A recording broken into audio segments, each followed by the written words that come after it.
Hello and welcome to the channel ECS. My name is Priyanshu Dubey. 18 और 19 June 2021 के current affair जो the Hindu, PIB, down to earth, Indian express जैसे newspaper में या PIB जैसे sites पे या डाउन टू अर्थ में हैं, जो आपके जीएस जनरल स्टडी के पॉइंट ऑफ व्यू से बहुत इंपॉर्टेंट है। मैं इन क्वेश्चंस को सिर्फ करंट अफेयर से रिलेट नहीं करता बल्कि सामान्य अध्ययन से रिलेट कर देता हूँ। फॉर एग्जाम्पल यक्षगान ये तुलु भाषा में परफॉर्म होता है, तो तुलु भाषा का संबंध यक्षगान से है। इसको इस प्रकार से मैं क्वेश्चन रखता हूँ ताकि आपको दो चीजें एक साथ पता लग जाए। यक्षगान कहाँ पर हो रहा है, परफॉर्म होता है, थिएटर फोक डांस कहाँ का है, और तुलु भाषा का रिसेंटली में क्या डिस्कशन चल रहा है इस बारे में। तो ये सारे करंट अफेयर 18 जून के हैं। 19 जून के मैंने अभी आपको दिखाई नहीं लेकिन इसमें है, तो आप इस वीडियो को पूरा आखिर तक देखिए ताकि आपको वो करंट अफेयर को लेकर जो रोज का रोना है वो रोना बंद हो जाए। ठीक। साथ में हमारा Telegram group Priyanshu Dubey official, जिसपे आप जब टेलीग्राम पे सर्च करेंगे प्रियांशु दुबे ऑफिशियल तो आपको एक फोटो दिखाई देगी, इस पे जाके जुड़ जाएं। डेली बेसिस पे मैं द हिंदू की पीडीएफ के साथ साथ एडिटोरियल इंपॉर्टेंट डाल देता हूँ, इंपॉर्टेंट डायग्राम डाल देता हूँ। इंश्योर्ड रिसोर्सेज का डिस्कशन ग्रुप भी चल रहा है जहाँ पर रोज 5 एमसीक्यू होते हैं, 5 एमसीक्यू ऑन डेली बेसिस पे होते हैं। वो 5 एमसीक्यू रोज डाले जाते हैं और रोज बच्चे उसका आंसर सबमिट करते हैं। शाम तक स्कोर फिर देते हैं। जब हम लोग आंसर पीडीएफ डाल देते हैं तो बच्चे स्कोर भी बताते हैं। तो ये रोज वहाँ पर होता है, 5 एमसीक्यू रोज डाले जाते हैं। इसके साथ में कल गूगल मीट है हमारी ऑलरेडी सिलेक्टेड यूपीपी से 2020 कैंडिडेट सीरीज जो हम लोग चला रहे हैं, जिसमें हम लोग उत्तर प्रदेश लोक सेवा आयोग के अंतर्गत जो बच्चे 2020 में सिलेक्ट हो चुके हैं या जो पहले भी सिलेक्ट हो चुके हैं उनको लेकर आते हैं गूगल मीट पे, जहाँ पर आप अपने अनुभव उनसे पूछ पाते हैं। आप उनके अनुभव से अपने अनुभव को और कंपेयर कर पाते हैं और सीख पाते हैं कि आखिर किस प्रकार से उनका सिलेक्शन हुआ तो क्यों हुआ। पहली सीरीज पहले लेक्चर के अंतर्गत मैं मैम को लेकर आया था जो कि फ्रेशर थी। इस सीरीज के अंतर्गत भी मैं एक सर को लेकर आऊंगा जो फ्रेशर है, जिनके द्वारा पहले अटेम्प्ट में ये परीक्षा सफल की गई। किस प्रकार से वो ऐसा कर पा रहे हैं, क्या लिख रहे हैं, आंसर राइटिंग कैसे कर रहे हैं, सारी चर्चाएं कल होगी। आप प्रियांशु दुबे ऑफिशियल पे जुड़ जाएंगे तो आपको उस गूगल मीट की लिंक मिल जाएगी। कल ये शाम को ऑर्गेनाइज कराया जाएगा। इसके अलावा हमारा 90 डेज का प्लान, जो इसी का 90 डेज का प्लान है, यूपीसीएस 2021 24 अक्टूबर को फोकस करके किया जा रहा है। इसमें सबसे पहले हम लोग पॉलिटी खत्म करेंगे 21 जून से 5 जुलाई के बीच में। शेड्यूल है, पूरा शेड्यूल कर रखा है मैंने 90 डेज का वीडियो आपको डाल रखा है। पीडीएफ मैंने इसकी प्रियांशु दुबे ऑफिशियल पे शेयर कर दी है, आप देख सकते हैं। ये इसी सीक्वेंस में खत्म हो रहा होगा। ठीक है, चलिए शुरुआत करते हैं 18 19 जून के करंट अफेयर की। पहला करंट अफेयर लिखा हुआ है, IN EU NAVFOR it is a joint naval exercise, it is a joint naval exercise being conducted between India and, तो इंडिया और इनमें से किसके बीच में ये IN EU NAVFOR joint naval exercise organise कराई जा रही है या कंडक्ट हो रही है। इसका सही आंसर है यूरोपियन यूनियन। ठीक है, इसका नाम है यूरोपियन नेवी फोर्स, ईयू नेव फोर्स। ठीक, और इन मतलब इंडिया। तो ये पहली बार ऐसा हो रहा है कि Bharat for the first time the Indian navy is participating in joint drill in EU NAVFOR with the European Union naval force. तो यूरोपियन यूनियन नेवल फोर्स के साथ पहली बार भारत इस ड्रिल में पार्टिसिपेट कर रहा है। गल्फ ऑफ एडन, अदन की खाड़ी में ये एक्सरसाइज हो रही है। आपका होमवर्क है कि आप ढूंढो कि गल्फ ऑफ, जानबूझ के मैंने रखा गल्फ ऑफ एडन कहां पर, ढूंढो, क्योंकि कई बार मैं बता चुका हूँ वर्ड मैप में, कई बार मैंने आपको बताया हुआ है। ठीक, ये त्रिकंड है जो आपको दिखाई दे रहा है, त्रिकंड, ये पार्टिसिपेट कर रहा है इस ड्रिल में। नेक्स्ट क्वेश्चन है इलेक्शन पिटीशन से संबंधित, कि बताइए इनमें से कौन सा कथन इलेक्शन पिटीशन के संबंध में सही है। इलेक्शन पिटीशन के संबंध में पहला स्टेटमेंट लिखा हुआ है कि अगर election petition is the only legal remedy, ये जो इलेक्शन पिटीशन है ये अकेली लीगल रेमेडी है, ये केवल यही रेमेडी है कि मान लीजिए अगर चुनाव के दौरान धांधली हो गई तो एक वोटर या तो वोट करने वाला या फिर कैंडिडेट जो चुनाव लड़ रहा है वो अगर उसको लगता है कि इस चुनाव बूथ में धांधली हो गई, उस कॉन्स्टिट्यूएंसी के अंतर्गत उस चुनाव बूथ में या चुनाव के दौरान धांधली हुई है, तो उसके पास अकेली लीगल रेमेडी क्या है कि वह इलेक्शन पिटीशन डाल सकता है। और ये इलेक्शन पिटीशन कहाँ पे डालेगा, जाके कहाँ पे अप्लाई करेगा। सेकेंड स्टेटमेंट लिखा हुआ है, द वोटर और the candidate can challenge the result through an election petition submitted only to supreme court. जो रिजल्ट आएगा वहां पे धांधली हुई है, इस तरह के लिए जो लीगल रेमेडी इलेक्शन पिटीशन का प्रयोग वो कैंडिडेट या वोटर करेगा, वो सिर्फ और सिर्फ सुप्रीम कोर्ट में इस इलेक्शन पिटीशन को डाल सकता है, लगा सकता है। ऐसा स्टेटमेंट 2 लिखा हुआ है। पहला स्टेटमेंट एकदम सही है, यही एक तरीका है इलेक्शन पिटीशन के थ्रू आप इलेक्शन के दौरान हुई धांधली को आप लाइमलाइट में ला सकते हैं, क्योंकि वहां पर फिर जजमेंट सुनाया जाएगा। जबकि दूसरा स्टेटमेंट लिखा हुआ है सुप्रीम कोर्ट गलत लिखा हुआ है, जिस कॉन्स्टिट्यूएंसी में बवाल हुआ है, धांधली हुई है, वहां के हाई कोर्ट में जाकर ही आप कुछ कर सकते हैं, सुप्रीम कोर्ट में जाके नहीं कर सकते। ठीक, सही स्टेटमेंट क्या है, ओनली वन। ठीक है, सही स्टेटमेंट क्या है, ओनली वन। चलिए आगे। अब श्री मोदी जी के द्वारा ग्रीट कर दिया गया लोगों को, कश्मीरी पंडित कम्युनिटी को मेला खीर भवानी फेस्टिवल के अंतर्गत ग्रीट किया गया। तो कुछ फेस्टिवल जो इंपॉर्टेंट है और कम्युनिटी से संबंधित है ये आपको जरूर जानना है। जैसे पहला लिखा हुआ है मेला खीर भवानी फेस्टिवल, इसका संबंध किस कम्युनिटी के साथ है? कश्मीरी पंडित कम्युनिटी, एकदम सही लिखा हुआ। दूसरा लिखा हुआ है थिसम पेनिट, ये किस फेस्टिवल किस कम्युनिटी से संबंधित है? तो नागा कम्युनिटी से संबंधित बता रहे हैं कि जो नागा कम्युनिटी होती है वो अपने डेड, जो लोग पहले उनके डेथ हो गई है, उनके लिए ये थिसम फेनित नाम का फेस्टिवल ऑर्गेनाइज कराते हैं। जबकि थर्ड लिखा है केल पोल्डू, ये कोडवा कम्युनिटी या कुर्ग में कोडवा कम्युनिटी के द्वारा इस केल पोल्डू फेस्टिवल को मनाया जाता है। ये एक तरीके का अपने हथियारों की पूजा करने के लिए मनाया जाने वाला फेस्टिवल है। तो इसका मतलब ये तीनों ही सही लिखे हुए हैं। पीआईबी की न्यूज है, किसी भी दिन इस प्रकार का प्रश्न आपके सामने टकरा सकता है। ठीक है, ये पूरा पूरा लिखा हुआ है कि ज्येष्ठ अष्टमी के दिन पे खीर भवानी फेस्टिवल होता है। ये मैं आपको पीडीएफ शेयर कर दूंगा, प्रियांशु ऑफिशियल पे पढ़ते रहिएगा इसको, बाकी मैंने बता दिया। ठीक, अगला क्वेश्चन है world competitiveness index 2021, it is released by which of the following organisation. ये जो विश्व कॉम्पिटिटिवनेस इंडेक्स है 2021, ये रिलीज किस संस्था के द्वारा किया गया? तो आपको याद रखना है ये संस्था, आप लोग कंफ्यूज मत होना, global competitiveness report, global competitiveness report GCR, ये जीसीआर निकालता है वर्ल्ड इकोनॉमिक फोरम, जबकि यहाँ पे वर्ल्ड कॉम्पिटिटिवनेस इंडेक्स ये निकालता है institute for management development IMD के द्वारा। ठीक, इसको याद रखना, इसको मत भूलना।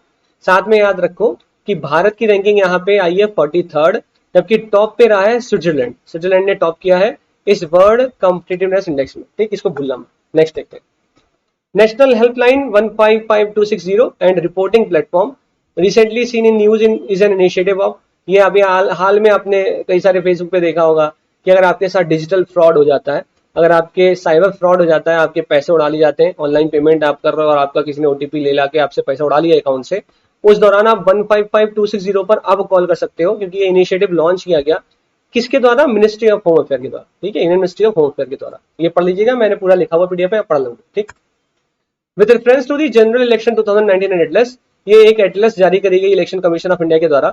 जनरल इलेक्शन जो सामान्य चुनाव हुए 2019 के, उन पर आधारित ये एटलस जो जारी करी गई, बताइए इनमें से कौन से कथन सही है? पहला कथन लिखा हुआ है in the 23 states and UT, जो 23 स्टेट और यूटी वुमेन वोटिंग परसेंटेज, 23 राज्यों और केंद्र शासित प्रदेशों में वुमेन वोटिंग जो है, महिलाओं का जो वोटिंग परसेंटेज है वह पुरुष के वोटिंग परसेंटेज से ज्यादा है। ये पहला स्टेटमेंट लिखा है। दूसरा लिखा हुआ है the overall polling percentage in the last parliamentary election including postal ballots was 67.4%, which is the highest ever turnout in Lok Sabha poll. पहली बार ये लोकसभा पोल में ऐसा हुआ है कि जो पोलिंग परसेंटेज है वो 67.4%, जो कि अब तक का सबसे अधिक है। ऐसा जनरल इलेक्शन 2019 के एटलस के द्वारा इलेक्शन कमीशन ऑफ इंडिया ने रिपोर्ट किया एटलस, और वहां पे ऐसा पता लगता है। आपको बताना कौन से कथन सही है? यह दोनों ही कथन सही है।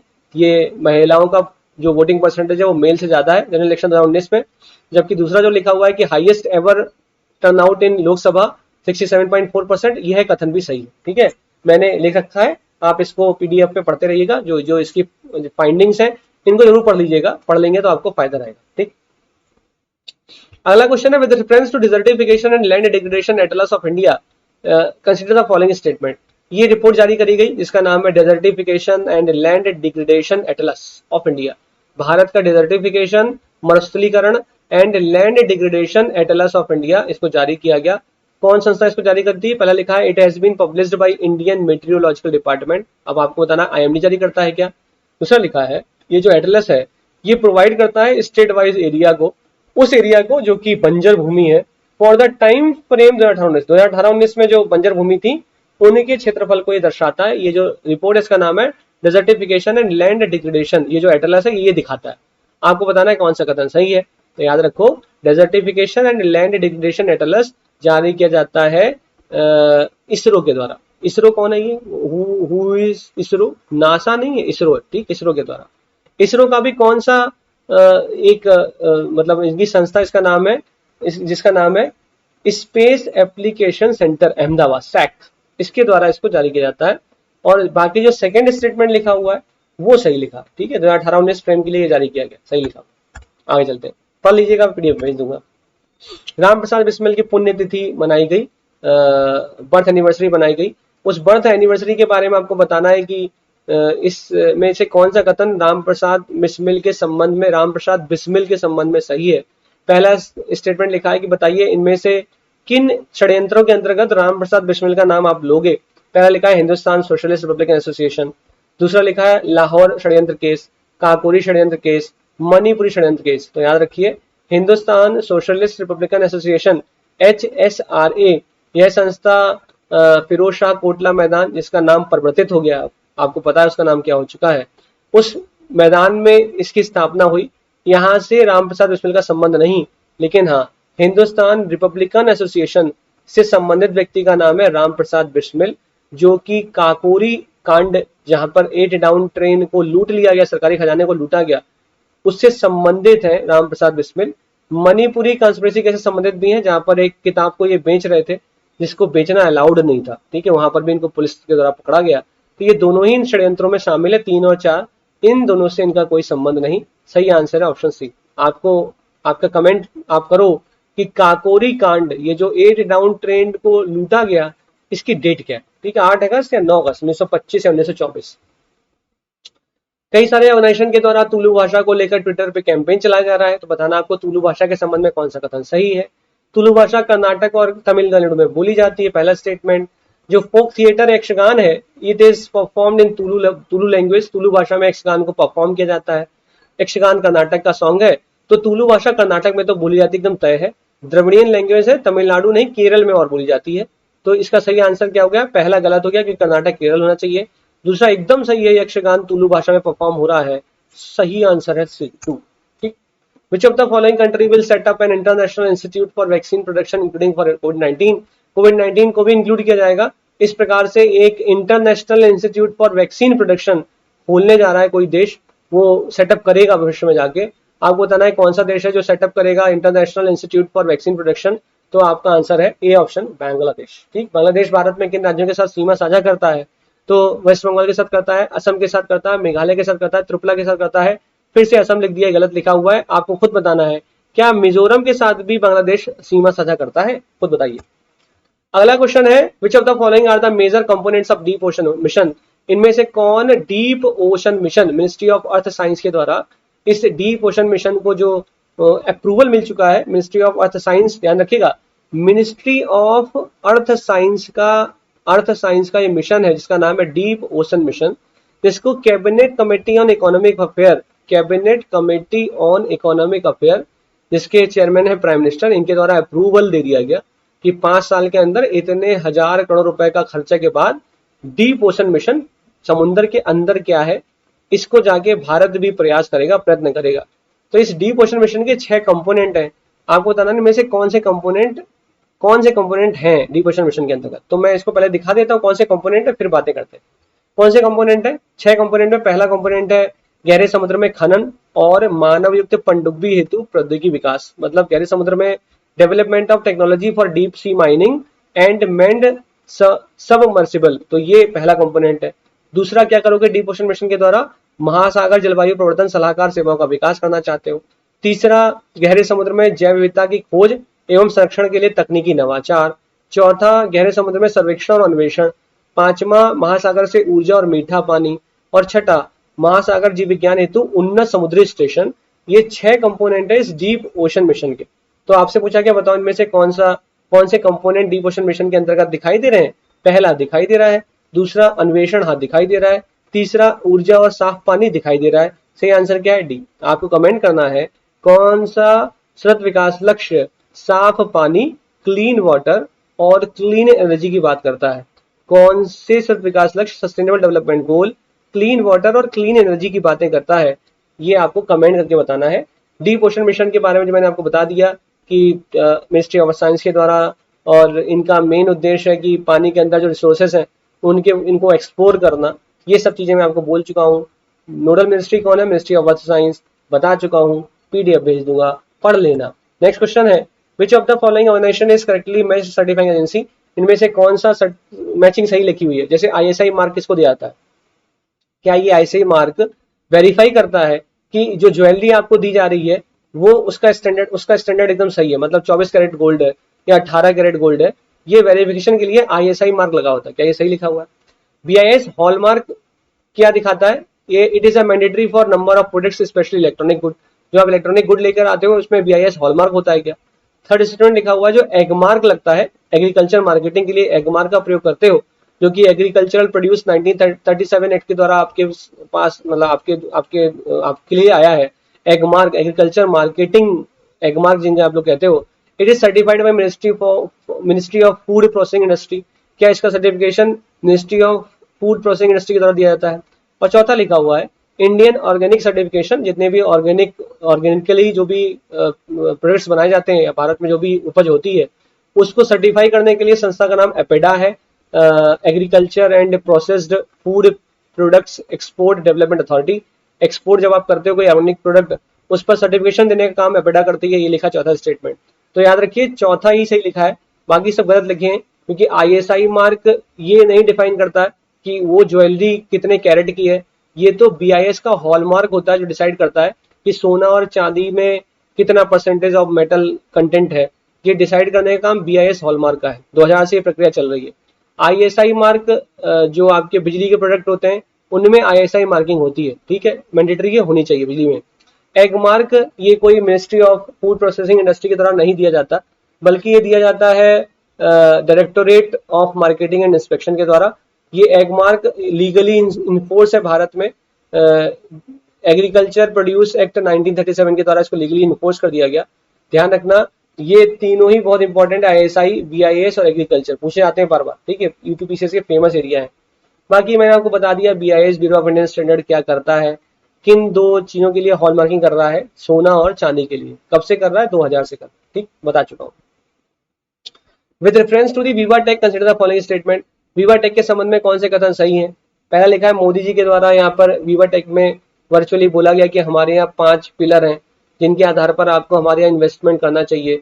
हमारे यहाँ टैलेंट बहुत ज़्यादा है लोगों में, हमारे यहाँ कैपिटल है बहुत ज़्यादा, हमारे यहाँ टैलेंट कैपिटल के अलावा मार्केट है, हमारे यहाँ इकोसिस्टम है, हमारे यहाँ कल्चर ऑफ ओपननेस है, इसलिए आपको हमारे यहाँ इन्वेस्ट करना चाहिए। तो ये जो विवा टेक 2016 से ऑर्गेनाइज कराया जा रहा है, VivaTech is one of the largest digital and startup event in Europe, held in Paris every year since 2016 से हर साल पेरिस में विवा टेक जो कि सबसे बड़ा लार्जेस्ट डिजिटल और स्टार्टअप इवेंट होता है वो कराया जाता है। सेकंड फॉर्म लिखा हुआ है it is organised every year by World Economic Forum, ये हर साल वर्ल्ड इकोनॉमिक फोरम के द्वारा ऑर्गेनाइज कराया जाता है। तो ये पहला स्टेटमेंट 100% ट्रू है, पेरिस में ही होता है, एकदम सही है। लेकिन दूसरा स्टेटमेंट सरासर गलत है। किसके द्वारा कराया जाता है इंपॉर्टेंट नहीं, लेकिन हाँ वर्ल्ड इकोनॉमिक फोरम, आईएमएफ या वर्ल्ड बैंक, इन संस्थाओं के द्वारा इसे नहीं किया जाता। मोदी जी के द्वारा बोला गया कि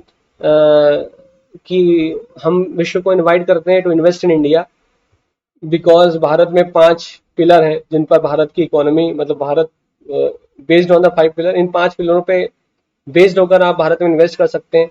कौन से 5 पिलर है? टैलेंट है, हमारे यहाँ मार्केट है, कैपिटल है, इकोसिस्टम है, कल्चर ऑफ ओपननेस है। इन आधारों पर आके आप हमारे यहाँ इन्वेस्ट कर सकते हैं। साथ में प्राइम मिनिस्टर के द्वारा ये भी स्ट्रेस किया गया कि भारत में इंडियन टैलेंट पूल तो है ही, मोबाइल फोन पेनिट्रेशन भारत में बहुत ज़्यादा है, एंड 775 मिलियन इंटरनेट यूजर्स हमारे यहाँ है, highest and cheap data consumption हमारे यहाँ है वर्ल्ड का, and the highest use of social media to invite investor to India. Bharat में इन्वेस्टर को इन्वाइट करने के लिए भारत ने ये बातें भी बताई कि हमारे यहाँ देखो ये सब चीज़ें हैं, आप इन्वेस्ट कर सकते हो। विवा टेक क्या है? 2016 से ऑर्गेनाइज कराई जा रही है, यूरोप पेरिस में हर साल ऑर्गेनाइज होती है, तो 2016 से होती है, डिजिटल और स्टार्टअप इवेंट है ये। कौन सी संस्था के द्वारा कराया जाता है ये इंपॉर्टेंट नहीं, लेकिन हाँ ये इंपॉर्टेंट है वर्ल्ड इकोनॉमिक फोरम या कोई सी बड़ी संस्था के द्वारा ही नहीं होता, ठीक। तो सही स्टेटमेंट मैंने आपको बता दिया। अगला क्वेश्चन है कंसीडर द फॉलोइंग स्टेटमेंट, अच्छा, with reference to the BRICS network university consider the following statement. ये जो ब्रिक्स नेटवर्क यूनिवर्सिटी का कॉन्सेप्ट है इसके बारे में कौन सा कथन सही है? पहला लिखा हुआ है The BRICS Network University, it is a union of higher education institutions of the 5 BRICS member countries formed with the objective of enhancing educational cooperation. शिक्षा में सहयोग को बढ़ाने के लिए जो 5 ब्रिक्स कंट्री हैं उनकी जो बड़ी बड़ी यूनिवर्सिटी हैं उनका कोऑपरेशन है, जो उच्च शिक्षण संस्थान उनका कोऑपरेशन है ब्रिक्स नेटवर्क यूनिवर्सिटी। तो सेकंड स्टेटमेंट लिखा हुआ है IIT Madras is the lead institute of India for the BRICS network university. Bharat में ब्रिक्स नेटवर्क यूनिवर्सिटी को लेड कर रहा है आईआईटी मद्रास। सही स्टेटमेंट क्या है? सिर्फ पहला सही है, दूसरा गलत इसलिए क्योंकि आईआईटी बॉम्बे कर रहा है, मद्रास नहीं कर रहा। तो क्या है BRICS network university? A 3-day virtual conference of BRICS network universities on the theme of electric mobility was inaugurated at IIT Bombay. This conference is part of the engagement, मतलब जो भी लिखा है, ये जो ब्रिक्स नेटवर्क यूनिवर्सिटी है, it is a union of higher education institution of the 5 BRICS member countries formed with the objective, क्या objective है, of enhancing educational cooperation in general and especially in the realm of research and innovation, मतलब अनुसंधान और खोज इन दिशाओं में चीजों को बढ़ाने के लिए ये ब्रिक्स नेटवर्क यूनिवर्सिटी बनाया गया है। याद रखना, भारत में IIT Bombay is the lead institute of India for the BRICS network university. IIT Bombay जो लीड करता है इस ब्रिक्स नेटवर्क यूनिवर्सिटी में। ठीक, अगला क्वेश्चन नेक्स्ट एकदम आखिरी क्वेश्चन है, with reference to the national maritime heritage complex, इनमें से कौन सा कथन नेशनल मैरीटाइम हेरिटेज कॉम्प्लेक्स जो जिसके लिए मेमोरेंडम ऑफ अंडरस्टैंडिंग साइन किया गया मिनिस्ट्री ऑफ कल्चर और मिनिस्ट्री ऑफ शिपिंग वाटरवेज के बीच में, इनके बीच में जो ये मेमोरेंडम ऑफ अंडरस्टैंडिंग साइन किया गया कि इस प्रकार का एक मैरीटाइम हेरिटेज कॉम्प्लेक्स या नेशनल मैरीटाइम हेरिटेज कॉम्प्लेक्स खोला जाए जहां पर भारत की नेविगेशन के लिए प्रयोग की जाने वाली चीजों को रखा जाए, म्यूजियम बना जाए ताकि लोग देखें आगे। तो पहला स्टेटमेंट लिखा है the project is being implemented by the ministry of shipping through its Sagarmala programme, अपने सागरमाला प्रोग्राम के अंतर्गत मिनिस्ट्री ऑफ शिपिंग के द्वारा से इम्प्लीमेंट किया जाएगा नेशनल मैरीटाइम हेरिटेज कॉम्प्लेक्स को। दूसरा लिखा है इसकी लोकेशन होगी केरल कोच्चि में, आपको बताना है कौन सा कथन सही है। पहला कथन सही है, दूसरा गलत है क्योंकि लोकेशन क्या होगी, लोथल गुजरात। लोथल जो जिसके बारे में आप लोग पढ़ते हो कि ये हड़प्पा साइट है लोथल, इंडस वैली सिविलाइजेशन, जब लोग सिंधु घाटी की सभ्यता पढ़ते हो तो लोथल के बारे में जरूर चर्चा आती है कि सबसे बड़ा डॉकयार्ड जो पाया गया वो लोथल में ही है। ठीक है, तो सही आंसर क्या है इसका, ओनली वन, सेकेंड स्टेटमेंट गलत है। ये आज का हमारा करंट अफेयर 18-19 जून का था। Thank you so much. Telegram link Priyanshu Dubey official को ज्वाइन कर लीजिए, वहां पर मैं इसकी पीडीएफ शेयर कर देता हूँ। इसके साथ में डेली बेसिस पे मैं इसी टेलीग्राम लिंक पर जो भी इंपॉर्टेंट हिंदी के पेपर होते हैं, न्यूज पेपर, चाहे राष्ट्रीय संस्करण ऑफ हिंदी जागरण हो, जागरण दैनिक जागरण हो, या फिर उत्तम हिंदू हो, या फिर जनसत्ता हो, या फिर पायनियर हो, या फिर इंग्लिश मीडियम में अगर देखें the Hindu, Indian express, guardian बहुत अच्छा आजकल आ रहा है, अगर आप उसको पढ़ेंगे तो आपके लिए फायदा रहेगा। द हिंदू अच्छा न्यूज़पेपर है, वो एक समग्र ज्ञान देता है एडिटोरियल में, खासकर द हिंदू, लेकिन थोड़ा सा वो नेगेटिव अप्रोच रखता है। गार्जियन भी नेगेटिव अप्रोच रखता है, लेकिन गार्जियन कई सारे क्वेश्चन पूछता है, जैसे आज भी उसने कई एडिटोरियल दिए हैं तो बहुत अच्छे हैं। तो आप गार्जियन अगर मिल पाए तो उसको खरीदे ना, डाउनलोड कर लें, उसको पढ़ पाए तो अच्छी बात है। कई सारी चीजें वहाँ पे आपकी क्लियर हो जाएंगी। ठीक, बाकी यूट्यूब चैनल इंश्योरेंस सर्विसेज जो आप इस टाइम देख रहे हैं इसको सब्सक्राइब कर लीजिए, बेल आइकॉन पे प्रेस कर लीजिए ताकि आपको फायदा रहे। रेस्ट अगर आपको गार्जियन पेपर नहीं मिल रहा है तो आप मेरे चैनल पे जब आओगे तो मैं वहाँ पे पीडीएफ शेयर कर देता हूँ, मुझे लगता है इंपॉर्टेंट शेयर कर देता हूँ। Thank you so much. जय हिंद, जय भारत।